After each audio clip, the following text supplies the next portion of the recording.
Hello guys, welcome back at mag-quick update lang tayo about sa mga chart sa stock market. Okay, unahin natin SGP. Okay, kasama to sa sa top trending.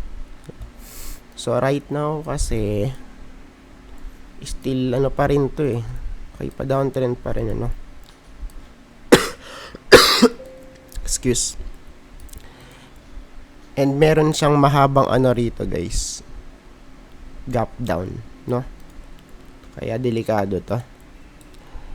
Ayan, so medyo muna natin to guys, iwasan muna natin tong stock na to, SGP.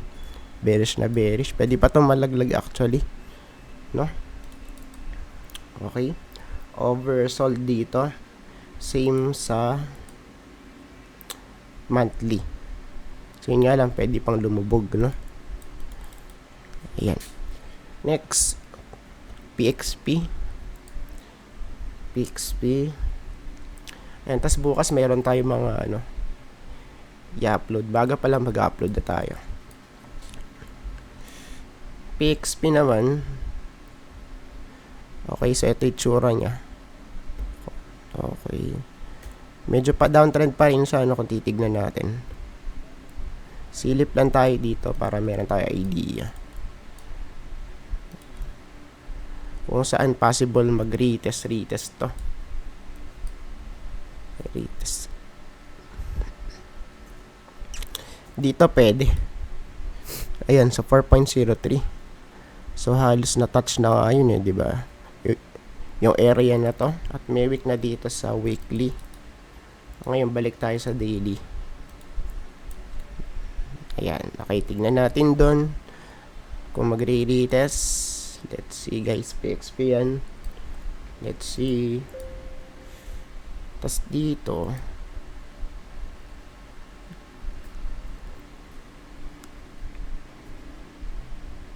ayan, halos kami breakout lang na to. Pero double bottom pattern to guys, no? Ayun, no? Double bottom pattern, no? Ayan. So tignan natin kasi to, strong resistance to guys, yung 4.03 na yan. Tingnan natin kung saan magpo-pullback, no? And kasi possible din na bumalik dito yan sa may 3.1. Saan yun? Dito yun, no? Diyan. Ayan. Next. Alter. So, okay, paring alter. Okay, pa-alter. Okay, rejected na siya. Pero tignan pa rin natin and kasi wala pang follow through na na candlestick. Wala pang confirmation Ayan. Pero mukhang rejected na siya. Tingnan natin kasi pwede pa rin bumalok to papataas para mag-overbought since naka-daily tayo. Excuse. Ayan. Kung may request po kayo, pwede po kayong mag-comment sa comment section at gagawa natin yun na panibagong video. Dito. For dito naman, okay. So, medyo pulahan na to talaga, At yung sinabi nating triangle pattern, pwede na po itong mangyari, At yung RSI is medyo nakabaloktot na pababa. Yun lang. Lower high sa lower low, it means bearish pag ganito. No? So ngayon, ang possible next support, eto guys, 2.74 muna tayo. Okay.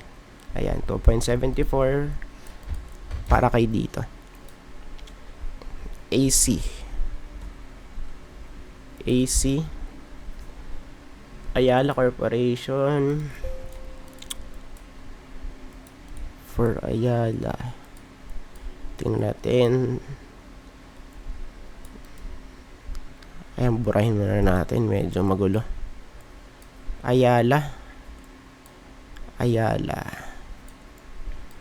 Okay, so medyo siya dito. Stable siya rito guys, no?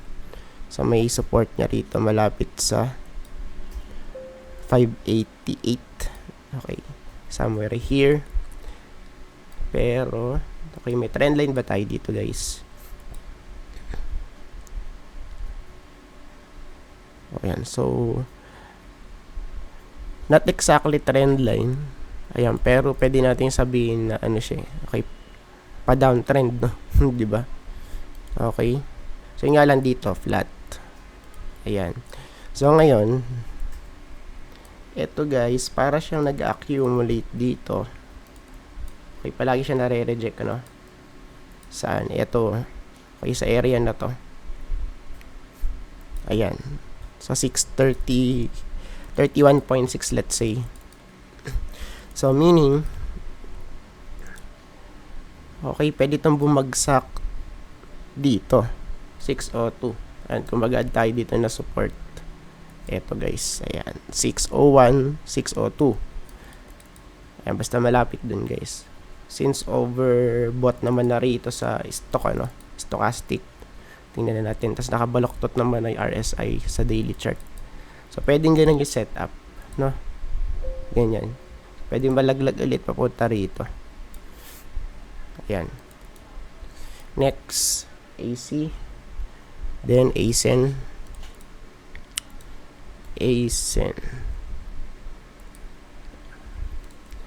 Okay, for ASEN naman. Alright. Okay, nag-breakout na. Pero much better kasi kung mag-ano dito eh. Mag-pullback malapit dun sa may ano, sa may trend line niya. 'Di ba, sa downtrend line, which is malapit yun dito sa 4.7. And right now, yung price niya is nasaan yan? Ano ba to? Ayan, okay, malapit sa 5.16, ano? Okay. So malapit doon. Now, i-check natin kung mayroong pattern na pwedeng makita rito for ASEN. So ngayon kasi, ang nakikita natin ito guys. Okay.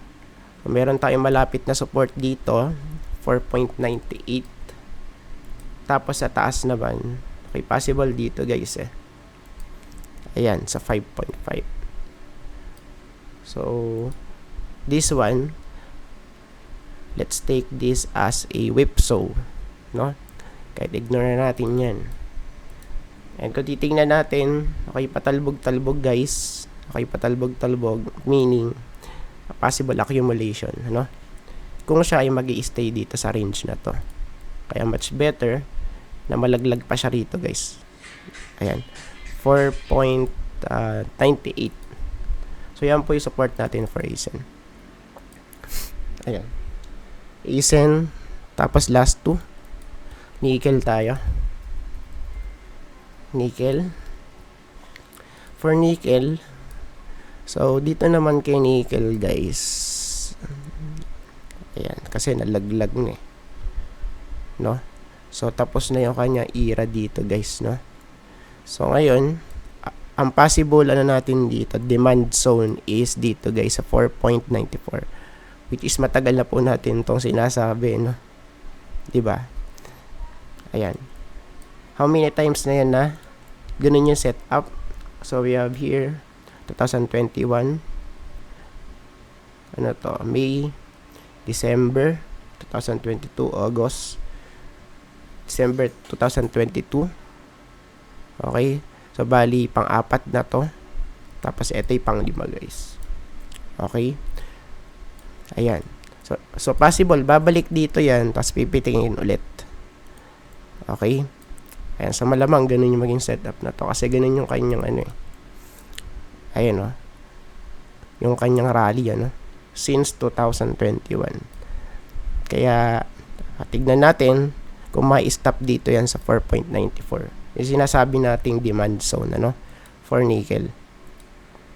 And last, ito, Monde